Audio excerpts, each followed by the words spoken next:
Hi friends, అందరూ ఎలా ఉన్నారు? బాగున్నారా? మేము బాగున్నాం. ఈరోజు పచ్చిరొయ్యలు పులుసు పెడుతున్నాను. నేను పచ్చిరొయ్యలు కడిగి పెట్టుకున్నానండి.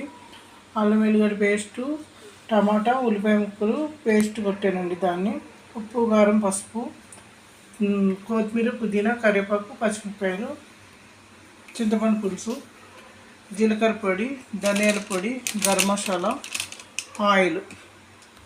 ఇదిగోండి ఇప్పుడు వేస్తాను నేను. ఫస్ట్ పచ్చిమిరపకాయలు వేసుకున్నాం, కరివేపాకు వేసుకున్నాం. ఇదిగోండి ఇదంతా వేసుకున్నాం. ఇందులో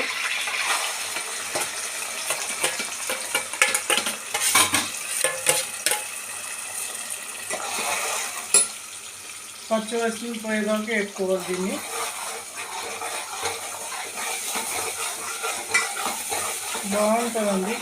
బాగుంటుందండి, చాలా బాగుంటుంది. ఇది వద్దు నేను చేస్తున్నా. ఇది బాగా మగ్గాలండి చాలాసేపు.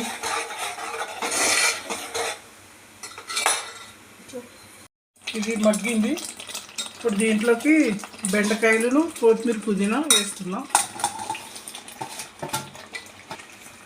బెండకాయలు మీకు ఇష్టమైతే వేసుకోండి, లేకపోతే లేదు, కానీ బాగుంటుంది. నేను వేస్తాను. ఇదిగోండి ఫ్రైలు వేసేస్తాను. ధనియాల పొడి అండి, ఇది మనకు కావాల్సినంత వేసుకోవచ్చు, బాగుంటుంది ఇది కూడా. ఇదిగోండి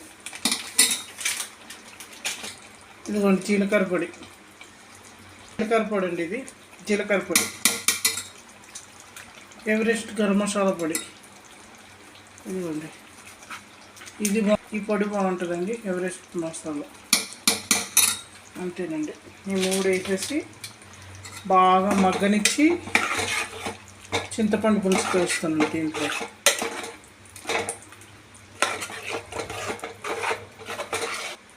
ఇదిగోండి చింతపండు పులుసు బాగుంటుంది.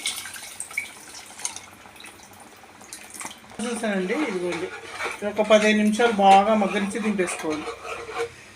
మీరు కూడా అందరూ ట్రై చేయండి. మా వీడియో మీకు నచ్చినట్లయితే ఒక గంట పెట్టుకోండి. కూర అయిపోయిందండి.